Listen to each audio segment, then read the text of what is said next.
ఆవు మెచ్చిన పులి. ఒక అడవిలో ఒక పులి ఉండేది. అది చాలా మంచిది.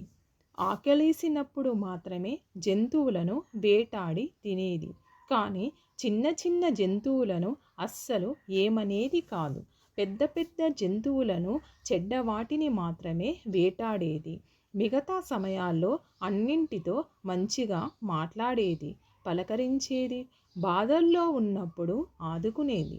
దాంతో అడవిలో ఉన్న చిన్న చిన్న జంతువులంతా సంబరంగా పులి చుట్టూ తిరుగుతూ మాటలు కలుపుతూ తమను ఎవరైనా చంపాలని అనుకుంటే ఆ విషయం చెబుతూ ఉండేవి.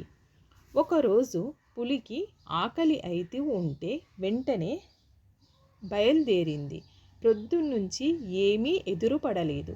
ఏమబ్బా, ఈరోజు ఒక్కటి కనబడడం లేదు, అడవిలోని నక్కలు, తోడేళ్ళు ఏమైపోయాయి అనుకుంటూ పోతూ ఉంటే దానికి ఎదురుగా ఒక ఆవు కనబడింది. పులి అంతవరకు ఎప్పుడు ఆవును చూడలేదు. అసలు ఆ అడవిలో ఆవులు ఎక్కడా లేవు. దాంతో ఇది చూడటానికి పెద్దగా బలంగా ఉంది. రెండు కొమ్ములు ఉన్నాయి, కానీ ముఖం చాలా అమాయకంగా ఉంది. ఇది మంచిదా చెడ్డదా, దీనిని చంపాలా వద్దా అని పులి ఆలోచించసాగింది. అంతలో ఆవు పులిని చూసింది. చారలు చారలతో, కూర పండ్లతో, చాలా పెద్దగా గంభీరంగా ఉంది. ఇదేం జంతువబ్బా అనుకుంటూ చిరునవ్వుతో దగ్గరికి పోయి, నా పేరు ఆవు.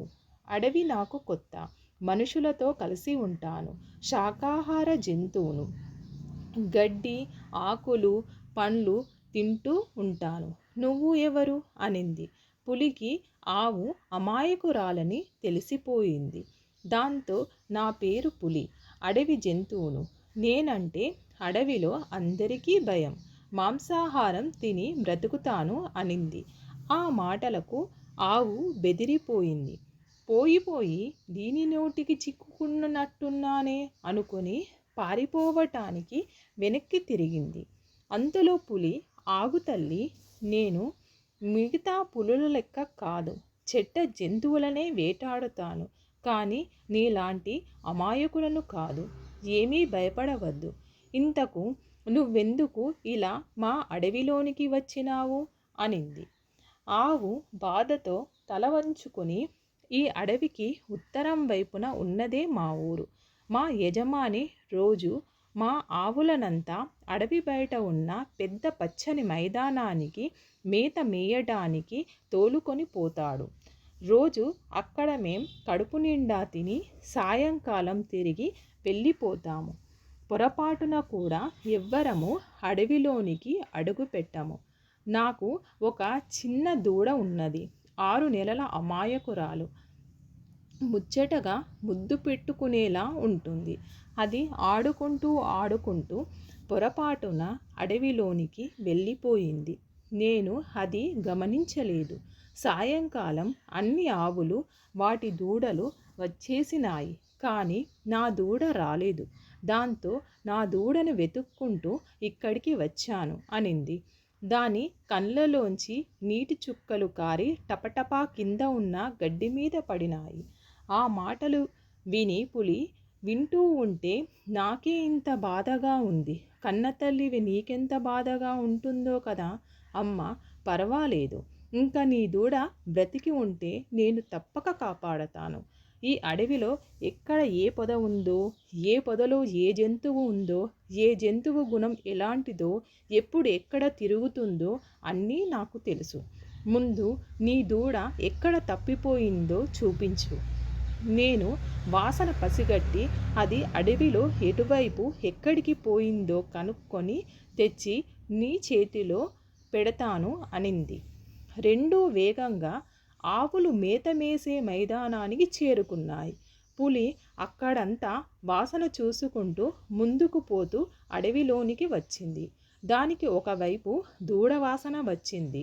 నేను తిరిగి వచ్చే వరకు నీవు ఇక్కడే ఉండు. బతికుంటే ఖచ్చితంగా మీ ఇద్దరిని కలుపుతా అంటూ వెంటనే వాసన వెంబడి వేగంగా పరుగులు తీసింది. ఆ దారి అడవి నక్కలు బాగా తిరిగే చోటు. ఏ నక్క నోటికో అది చిక్కలేదు కదా అని భయపడసాగింది. అంతలో దానికి దూరంగా అంబా అన్న అరుపు చిన్నగా దీనంగా వినపడింది.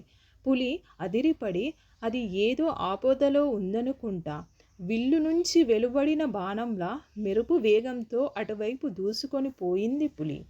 అక్కడ ఒక పెద్ద తోడేలు ఎదుట బిక్కుబిక్కుమంటూ బెదురు చూపులతో వణికిపోతూ ఉన్న దూడ కనిపించింది. ఆ తోడేలు చాలా చెడ్డది. కనపడిన జంతువునల్లా చంపి సంబరపడేది.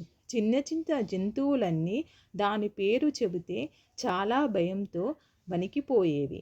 పులి దానికోసం చాలా రోజుల నుంచి వెతుకులాడుతూ ఉంది. ఇప్పుడు కనబడింది. అంతే, పులి సంబరంగా ఈ దెబ్బతో నా ఆకలి తీరుతుంది, అడవికి పట్టిన శని వదులుతుంది, చిన్న దూడ తల్లి వద్దకు చేరుతుంది అనుకుంటూ ఎగిరి పంజాతో దాని ఒకే ఒక్క పెరుకు పెరికింది. అంతే, ఆ దెబ్బకు అది ఎగిరిపడింది. పులి ఆ చిన్న దూడను తీసుకొని దాని అమ్మ దగ్గరికి చేరింది. ఆవు సంతోషంగా దూడను కౌగిలించుకుంది. పులి దగ్గరికి పోయి కండ్ల నీళ్లతో నీ మేలు ఎప్పటికీ మరచిపోలేను. నీవు కనబడకపోతే నా పిల్ల ఎప్పటికీ నా దగ్గరికి చేరేది కాదు. నువ్వే నాకు దేవుడివి అనింది. పులి చిరునవ్వుతో